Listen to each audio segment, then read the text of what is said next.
Hello, I'm Chad. I'm Cheddar Caveman. If you haven't watched my shows before, we're doing something a little bit different. Taking a little bit of a tangent from some of my normal full circle, Circle Orboros, Focus, Privateer Press, etc., content, and I'm going to do some talking about Judgment, another game that I really love. It's going along quite well. I have not gotten an opportunity to play it as much as I would like, but I did want to start doing some. I've been wanting to do some content for a little while on that game, and so I'm just going to. I'm going to caveat this real quick that there are people who've played more games of this than me. I do not consider myself to be by any means the most expert.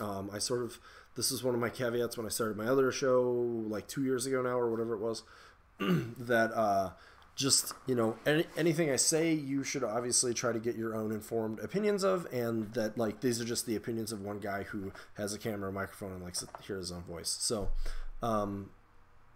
just some things to keep in mind there. But what I want to do today, and maybe in the future I'll try to figure out how to get this so I can put the card up on my screen.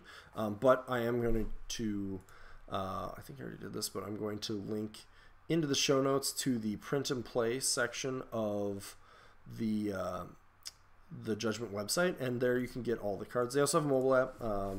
You can get the information for there. Do that now. I actually hadn't. Perfect. And yeah, so I want to talk about what I'm going to do is I may talk about generic topics as I know more, but I'm mostly going to focus on talking about the heroes to start with. And the reason being is these things are freaking awesome. This is why you play the game.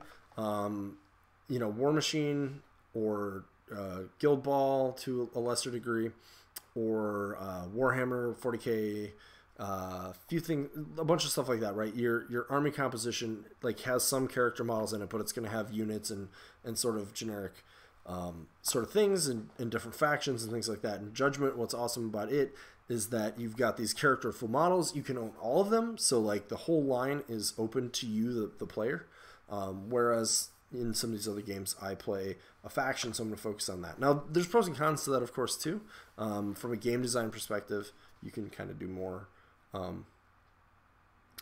Factions sort of give you a limited design space, so you can do different things with that you can't do with this. But the focus here is these big awesome hero models, and I'm sure you've heard me talk about it before if you've seen any of these episodes. These are 54mm models. They look gorgeous.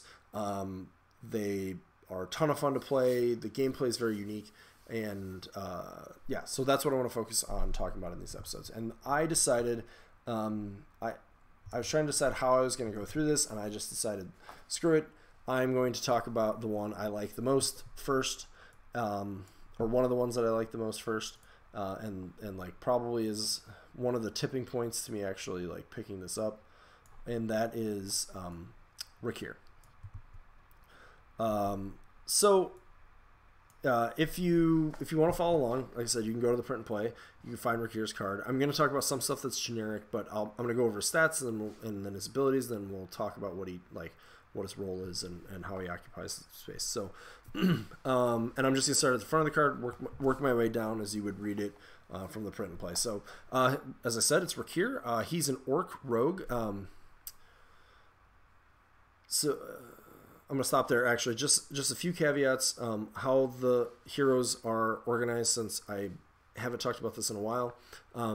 There are 5 races: orc, human, minotaur, elf, and dwarf. I think I did that right. And then there are 4 classifications of hero. So there's aggressor, defender, supporter, and soul gazer. And then they can be melee. There's melee range and magic attacks and so forth. The rest we'll sort of explain as we go along. But those are generically the classifications. So there's also like a subclassification that's more of a fluffy thing. So Rakkir is an orc rogue. Rogue has no in-game meaning. I mean, aggressor doesn't really have an in-game meaning either. Soul gazer does a little bit, but the aggressor just highlights that he's going to be doing damage. Anyways, but I wanted to highlight that the fact that he's a rogue is not like that's relevant to his character. That's not relevant to his gameplay. So, anyways, Rakkir, who's an Orc Rogue, he's an aggressor. He has a move stat of 4, an agility of 4, 0 resilience. His soul harvest is 2. His melee is 7, and he doesn't have either of the other stats. His attack is Dagger, which is a damage type, or it's a melee type attack. It costs 1 action. Its range is 1 inch, and for damage, it has Glance 2, Solid 3, Crit 5. You may hear me refer to this as 2-3-5 in the future, or if you hear 3 numbers in a row, that's how I'll sort of talk about damage. His innate abilities are, his beginning abilities are, he has an innate ability, which is Cloak of Darkness. He gets +1 agility versus ranged attacks.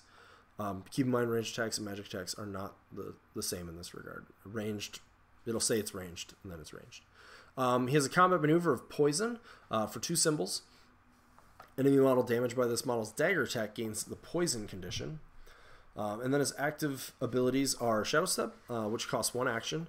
If this model is in base contact with a Shadow Orb token or its effigy, it can immediately be placed in base contact with another Shadow Orb token or its effigy. Shadow Rift, which has no cost, but you can just do it once, is place a Shadow Orb token in base contact with this model. And finally, he has Toxin, which costs a single fate. Target enemy model within 1 inch of this model that is suffering the poison condition suffers 2d6 damage, which ignores resilience. Or it's referred to as true damage now. I think I've downloaded the cards here. And then characters level up in Judgment, so they do that by getting a kill, either a neutral monster or another hero, or by harvesting a soul. So at level 2, Rakkir picks up a combat maneuver called Escape, which costs 1 symbol. If this model is not base-to-base with a Shadow Orb token, it can immediately place 1 in base-to-base with itself. This model can immediately perform a Shadow Step active ability for free, even if it has already used Shadow Step this activation. So, real quick, combat maneuvers you can do each time you are in combat. Activated abilities you can only do once per activation of the hero. And then at level 3, Rakkir gains an active ability that costs a single fate called Invisibility, which says this model cannot be targeted by ranged or magic, non-melee magic, attacks greater than 3 inches away, and it expires at the start of his next activation. And then I'm just going to touch on the reminders because I think it's relevant to, it's really cool, that they do this on the cards. And since they have the space, because they need they need 3 minimum anyway, so they might as well put some stuff on here. So this has some helper text on Poison and Shadow Orb. So we'll talk about that, and that'll be a good way to sort of like get you used to that sort of thing too. But Poison models suffer the following effects until the end of their next activation when the poison expires. They suffer -1 melee range and magic, so basically -1 to their attacks. They suffer -1 agility and -1 to their soul harvest. So that's pretty strong, pretty powerful debuff, sort of in both ways. And then Shadow Orb tokens, this sort of goes into more depth about that, which is good because in my opinion the card, they need to be explained in more depth than what they were above. So Shadow Orb tokens, all heroes in this model's warband with Shadow Step ability may use Shadow Orb tokens placed by this model's warband. They cannot use tokens placed by models from another warband. So if you both have a model that places Shadow Orbs, there's only 2 in the game. The other one's Zarin Bogdan. We'll talk about him some other time. You can't jump to their shadow tokens. They can't jump to yours. But if you had Zarin and Rakkir, and Zarin can drop shadow tokens, Rakkir can jump to them. So just something to keep in mind. Once used, the Shadow Orb token a hero Shadow Steps from is destroyed. An enemy model in base contact with a Shadow Orb can spend an action to destroy it, and you can have a maximum of 3 Shadow Orb tokens in play for the warband in total at any given time. So that's key because you wouldn't necessarily realize from above that the Shadow Orbs token is destroyed, and that actually that's both good and bad. It's bad because it'd be, you know, like you're having to spend a resource basically, and then it's gone. But in the other way, like you can only place 3 of them, so if one never got destroyed, you would eventually max out, and those would be the only 3 locations you could go to, which could be limiting, as you may see. All right, so let's talk about Rakkir real quick. So first, I'm just going to gush about why I enjoy him. Rakkir is fantastic, primarily because I love playing. I've loved rogues in every like D&D game I've played. I typically enjoy characters that can reward higher execution. Hence why in War Machine I play Circle, for example. I like that sneaky. I'm here, then I'm not. You know, sort of like if I can outsmart the situation a little bit with my heroes. This Rakkir does not do like the most baseline straightforward damage. So like if he has to sort of like stand and fight toe to toe with something, he's not going to succeed. He also doesn't have as much of a threat range because his dagger's only 1-inch melee, where somebody like we'll talk about these later, but like Brock, Thorgar, if Zonia and a few others who go faster than he, or go as fast as he does, but with more range on their melee weapon. So you have that to overcome. Some of them do more, their grid is just a little bit higher. Some of them have easier to apply damage.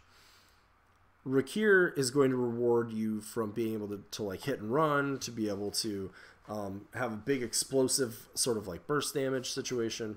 And that's by maximizing how you use this poison. So in my opinion, you absolutely have to be using, make sure I say the right name, Toxin on Rakkir to be doing work. Because 2D in this game, in case you weren't familiar, and I'm assuming you're somewhat familiar with the game, because otherwise this is sort of like a more in-depth topic that makes sense. But he does 2, 3, or 5 damage. Every hero has a stat sort of that nature, and those are sort of like generic damage numbers. And they have a melee range, so like, yeah, aggressors kind of go up to that 2, 3, 5, sometimes 6 damage on their grid, and usually have melee 7 or better. 7's really common, 6 once in a while. They're relying on their fate ability to do damage, and in his case, you're talking about 2d6. So now where, like, if you crit on an attack, you might get 5 out of him. That's not nearly as good as being able to drop 2d6, where you're going to average an extra 6 damage with the potential to spike even higher. That's really, really strong. And then you could be not even standing there.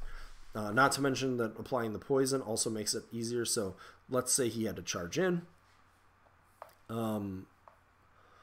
He charges in. He hits you. He poisons you. He spends his fate with Toxin. He shadow steps right back to where he started, possibly even farther than your melee range, and you're in good shape as Rakkir. You might possibly, if you're close enough, you might, and more importantly, now if you are level 2 with Rakkir, you could have used his, I don't have these memorized, his escape ability. So you make your first attack, you poison, you Toxin, let's say you to charge, which is good because he sort of wants that one big hit to make sure that he gets his crit and whatnot. Then the next attack, you get a single symbol, you get a little extra more damage in there, you're out of there. If there's a knockdown model, right, maybe he, you could knock down a model in front of him with another hero, he does this, and then he escapes back to safety as well. There's a lot of really cool things you can do with a model like Rakkir. As far as things you want to be considering with him, I would say you definitely want to be amping up his ability to hit. I don't have the dice math. It's been posted in a few places, but basically you want to be, with Rakkir, you definitely want to be getting 2 symbols on your attack, which means the more J's you can get, the better as well.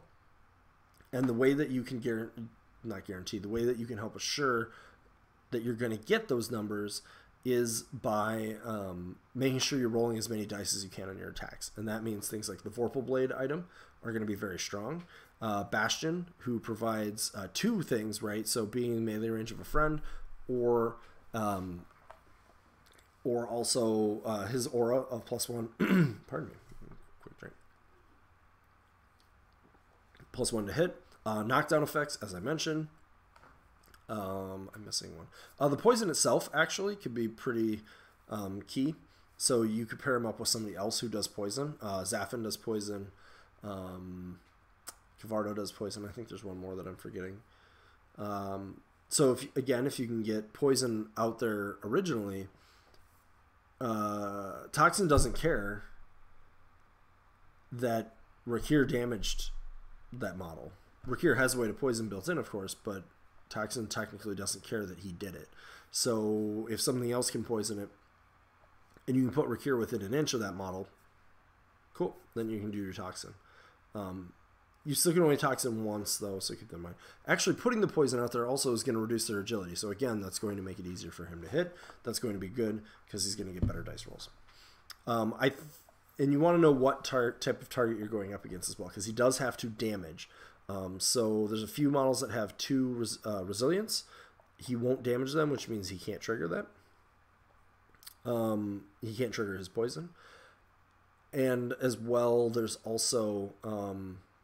there is a Rakkir can actually have 3, and that means now you're relying on a crit. So now you're going to need 3 hits and 2 of, like, basically you're going to need 2 J's to even do it. So like you're going to want to watch, you know, if you need to kill Rakkir, he's going to not necessarily be the easiest to do that with, unless you can poison him.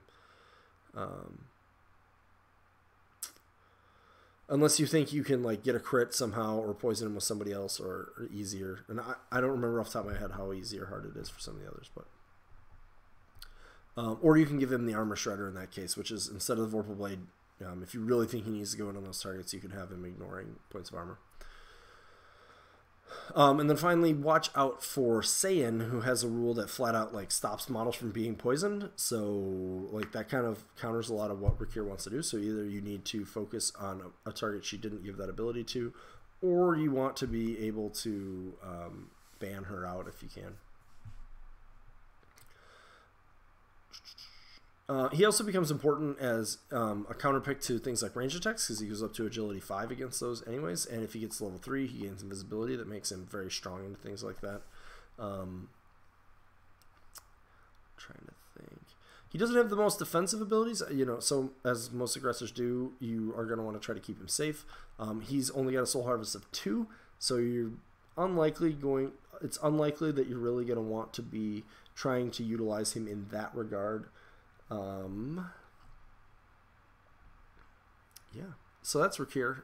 Like I said, at some point, keep an eye on Griffin's Roost painting. At some point down the road, she should be done painting him, actually. She started on one of her Twitch streams, twitch.tv/Griffin's Roost painting. A week or 2 ago, painting some of the skin. So I know there's some other things, commission-wise and other work that's going to come probably before she gets back to it, but within the next month or so, I'd say he might be out there for you to take a look at. There's a lot of really cool painted ones out there already also to take a look at. And yeah, so these models are really what makes me excited to be involved with this game. So I'm really looking forward to Rakkir being done and me getting some chance to play him some more. So we're going to do some more episodes talking about Judgment. I don't think I'm recording any more tonight, but hopefully very soon. And I look forward to having more discussions about these, maybe some tactics, maybe some more in depth. Don't expect this will be the last video where we talk about any of these either, since like I said, I haven't been playing a ton. I may come back and have some deeper sort of understanding of things. And Wave 2 is coming out in the fall. It's a really cool time to be getting hyped for Judgment. So if you liked the topic, feel free to jump in on the conversation anywhere, any of the channels that you can normally find me at, or feel free to jump into facebook.com/judgmental. That's their group. They also have their own Discord. I forget the name of it. It's probably just Judgment. Yeah. Yeah, and I will be excited to have more discussion about this in the future. Maybe get some more games in. Maybe we'll talk about games. And yeah, we'll see you next time.